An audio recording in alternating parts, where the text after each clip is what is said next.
Приветствую вас, друзья! Меня зовут Валерий Ветер, и сегодня мы будем строить натальную карту самостоятельно.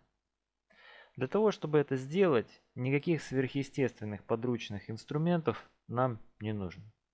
Достаточно открыть браузер и в поисковой строке напечатать «Натальная карта онлайн».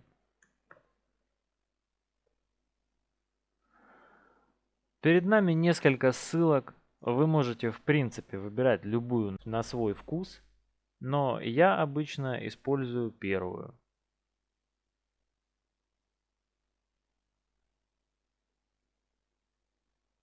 Что нам нужно для того, чтобы построить самостоятельно натальную карту? Мы должны знать время и место рождения человека, потому что натальная карта не что иное, как положение планет на момент рождения человека. Соответственно, перед нами открыто меню, в котором мы должны внести необходимые данные. В принципе, имя вводить не обязательно. Самое главное это дата рождения. Пусть будет, скажем, 20 мая какого-нибудь 80-го года. Время рождения. Пусть это будет час дня. И далее нам нужно выбрать место рождения или же город. У нас здесь довольно-таки приличный список городов, но тем не менее не всегда бывает так, что у нас есть возможность выбрать тот город, в котором родился человек. Если вы не хотите заморачиваться с ручным введением координат, вы можете в принципе без проблем выбрать любой крупный ближайший город.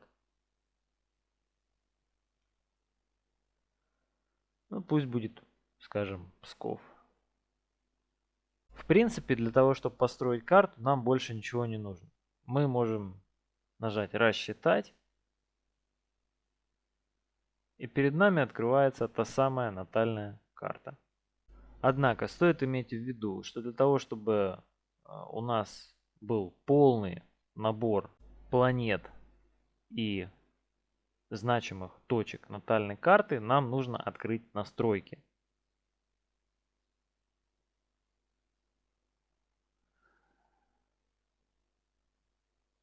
Здесь мы должны проставить галочки около южного узла, Лилит, Селены, Прозерпины и Хирона.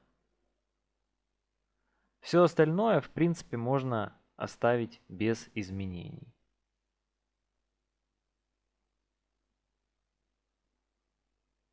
Точно так же нажимаем «Рассчитать». Данные у нас сохранились.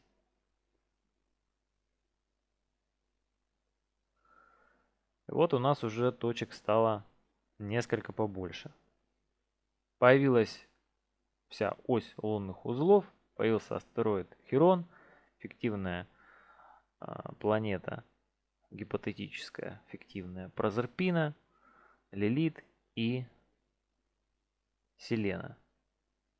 На этом сайте есть возможность построить натальную карту онлайн с расшифровкой.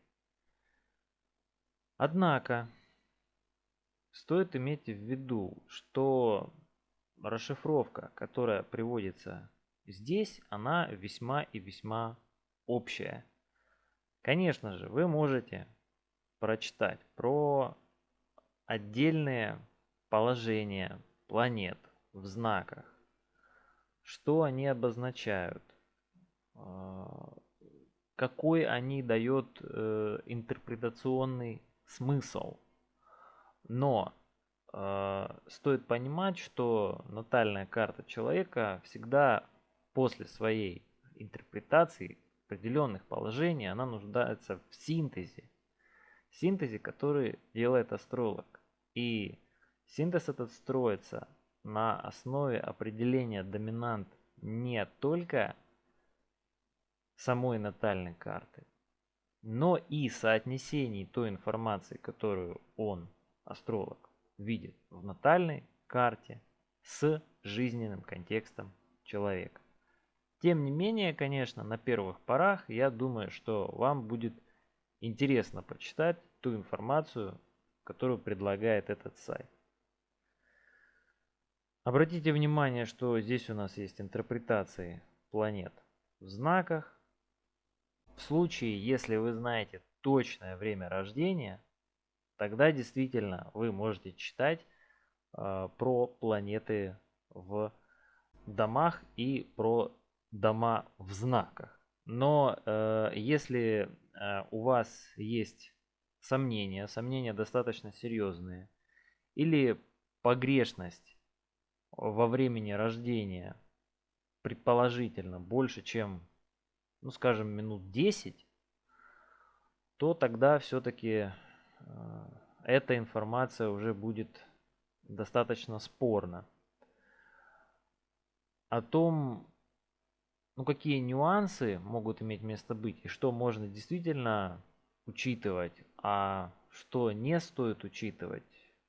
В принципе, если вы хотите, я запишу отдельно материал. Потому что каждый случай, как и всегда, как и везде, он максимально индивидуален.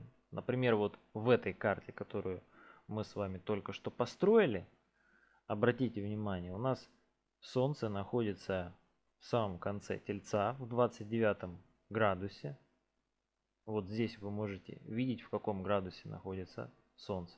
29 градус, 31 минута и 51 секунда. Однако, это Солнце находится уже в 10 доме. И если мы, допустим, это время рождения сдвинем, ну, буквально на чуть-чуть вперед,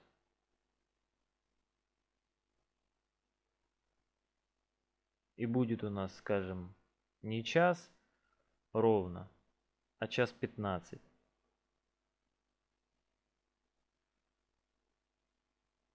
Картина уже меняется.